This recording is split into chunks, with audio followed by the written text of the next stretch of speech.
Bonsoir les amis. Bon ben voilà, écoutez, aujourd'hui on dirait que c'est Noël. On est le samedi 22 janvier. Qu'est-ce qu'il y a, Chosette? Tu veux descendre? Allez, vas-y. Hop, sauve-toi. Salut ma grosse.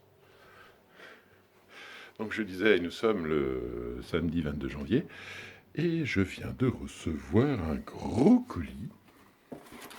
Voyez donc, un gros colis de la part d'Altaïa. Eh ben écoutez, moi j'en crois pas mes yeux. Hein, qu'est-ce qu'il peut bien y avoir dans ce colis-là? Et pourquoi est-il si gros, surtout? Eh bien, voici quelques éléments de réponse.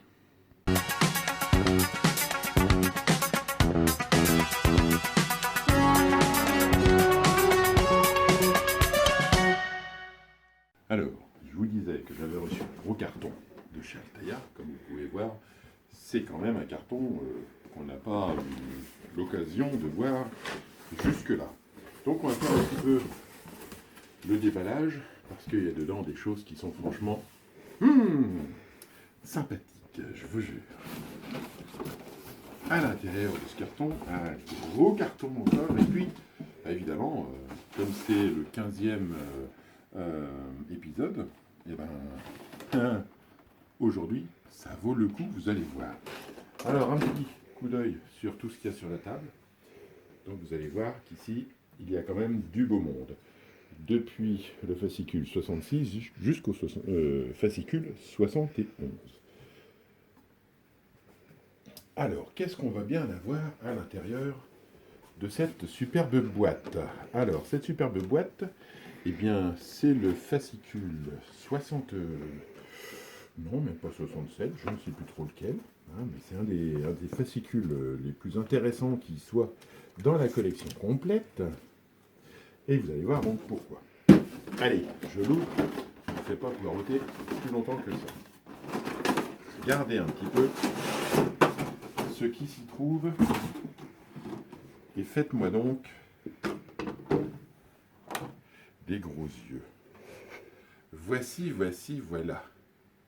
Ça y est, une des pièces maîtresses qui arrive.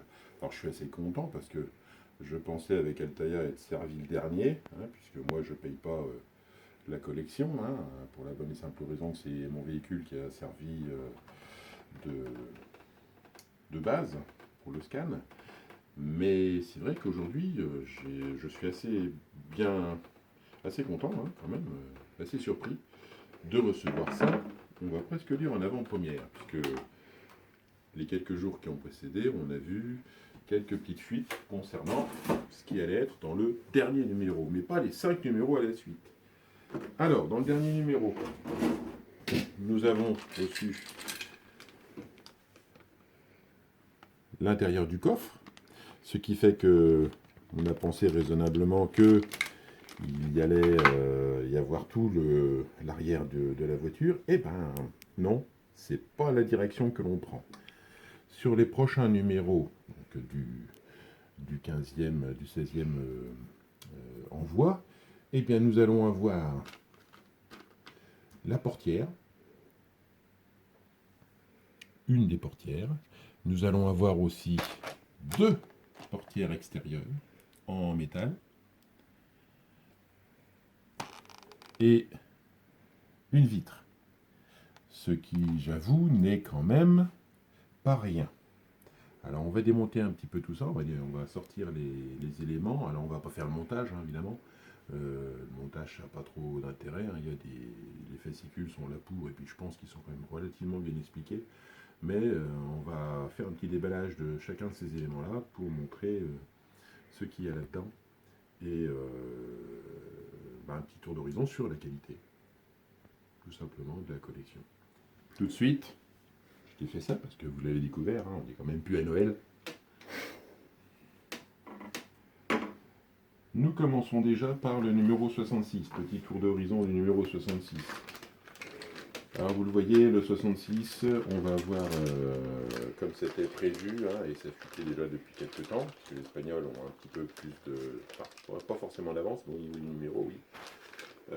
Donc il y a la boîte, le couvercle de la boîte qui va protéger l'électronique, que c'est nécessaire de protéger l'électronique, bon, je ne suis pas certain. Mais surtout cette pièce-là. Cette pièce-là qui va ravir, hein, qui est la moquette intérieure du coffre. Et ça va ravir tous ceux qui ont déjà acheté des kits, des props, en Angleterre notamment, où il y a la moquette. Parce qu'ils ont mis la moquette à l'intérieur de leur bolide. Et ils vont être obligés de racheter encore un kit pour mettre cette fois-ci la moquette à l'intérieur de leur coffre. Pas de bol, on aurait peut-être dû attendre, peut-être qu'ils auraient fait une offre groupée. Enfin, voilà, c'est comme ça. Il faut bien qu'il y en ait qui se fassent un petit peu de sous-sous. Donc ça, c'est pas très compliqué. On va passer très vite là-dessus.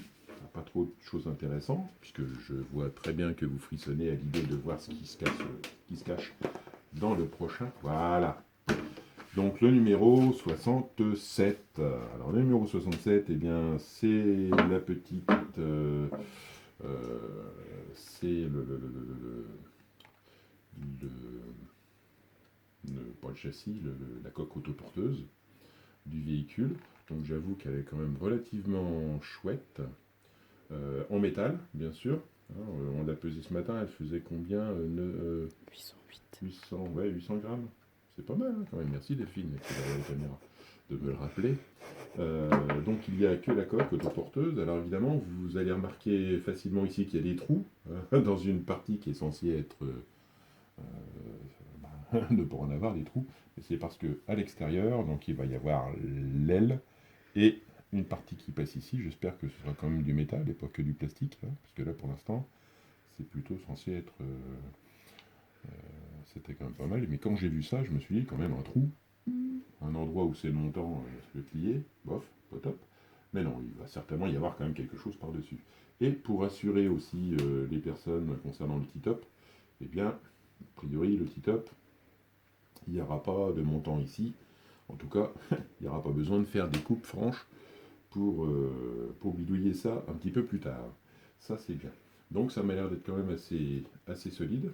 On voit qu'il y a des renforts qui sont installés, des renforts vissés d'ailleurs.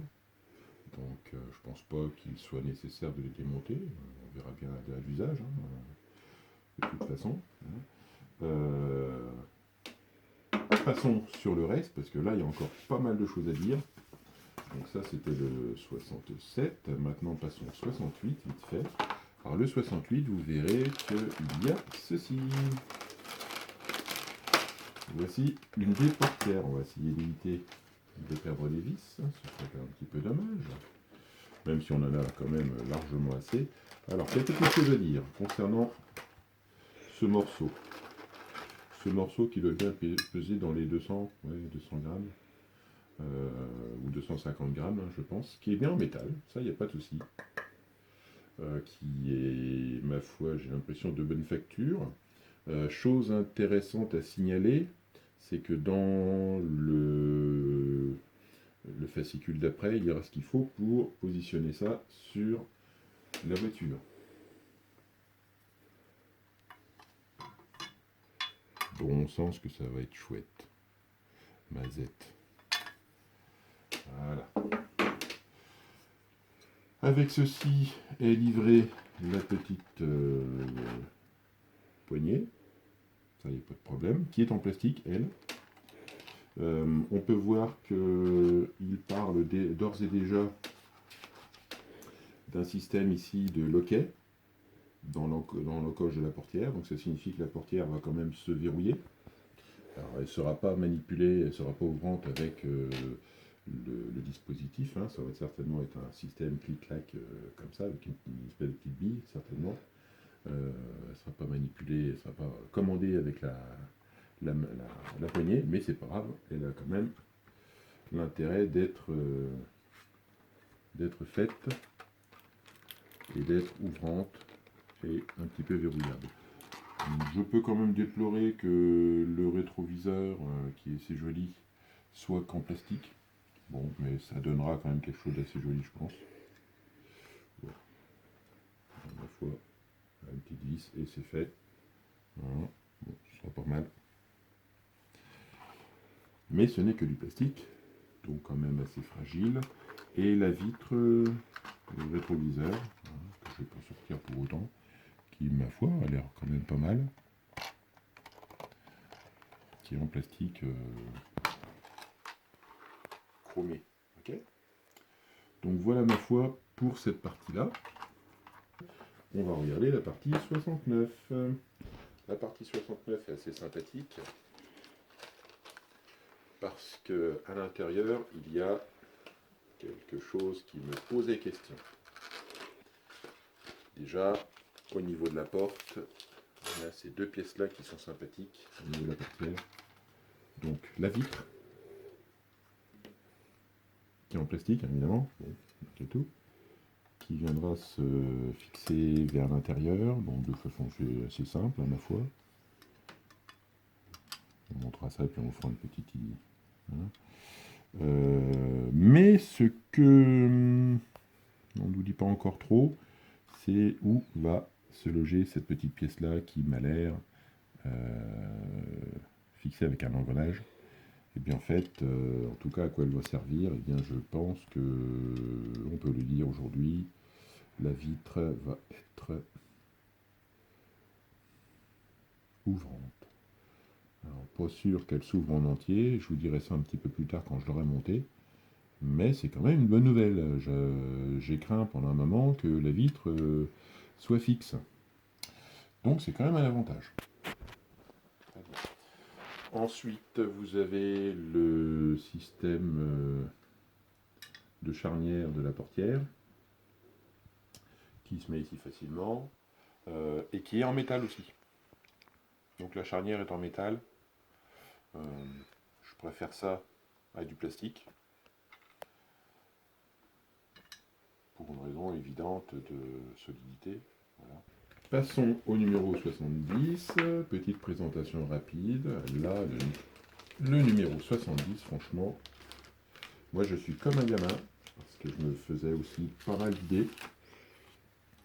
Et qu'est-ce qu'on peut voir à l'intérieur? On a déjà une plaque en plastique qui va aller à l'intérieur de la portière. Bon, ça c'est pas très difficile, c'est assez cool, ma foi. Ok, tout ça c'est pas encore installé, mais ça va le faire, je pense. Donc c'est du bon vieux plastique évidemment, mais chose sympathique comme tout, il y a une espèce de feutrine. Une feutrine pour aller là, et une feutrine aussi qui j'espère est autocollante. Je sais pas trop comment ça se fixe. Mais ici, il va y avoir... C'est dommage parce que moi j'ai reçu la mienne qui était pliée comme ça. Bon. C'est un peu indélicat, mais bon, c'est pas grave. Et qui vient s'installer comme ça. Regardez-moi ça, comment ça va être beau tout ça. Qu'est-ce qu'il y a encore à indiquer? Allez, regardons cette petite pièce parce que ma foi c'est sympa. Donc il y a le loquet de verrouillage. Il y a la pièce ici qui permet d'ouvrir la portière. Donc il y a des impressions dessus. Donc, le verrouillage ne fonctionne pas bien entendu, mais au moins ça a l'intérêt d'être fait. Voilà, donc c'est pas ça qui tient, donc à mon avis ça doit être autocollant je pense. On verra bien. Il y a une petite languette que j'ai pas encore sortie qui va se mettre ici, qui est en plastique, c'est pas bien grave. Et puis la poignée, hein, le repose-bras, qui va venir bêtement s'installer là. J'ai démonté tellement de fois ma portière pour y installer mon système de vitre automatique que ça fait drôle de le faire en tout petit. Voilà. Donc ma foi, ça m'a l'air quand même de la bonne qualité. Je ne sais pas. Alors je vais regarder un petit coup tout de suite. Savoir comment est-ce qu'on fait pour installer tout ça. Oula, pas de bêtises. Jeune homme. Voilà, donc ici après avoir retiré le papier protecteur, coller le panneau d'habillage. Ah d'accord. Donc il doit y avoir un plastique protecteur dessus. Bon. À mon avis, ça va pas être facile à défaire. Il va falloir utiliser certainement un... Ah tiens, si c'est bon. Ouais. Voilà.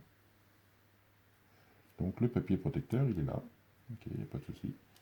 Bon bah c'est autocollant les gars, c'est bien. C'est très très bien. Ça c'est une bonne nouvelle pour le coup. Donc On va l'installer, mais surtout, ce que je voulais vérifier, un petit coup tout de suite, c'était comment allait la vitre à l'intérieur. Mais ça, je crois que c'est plutôt pour la prochaine. Ça, impeccable. Ah, voilà.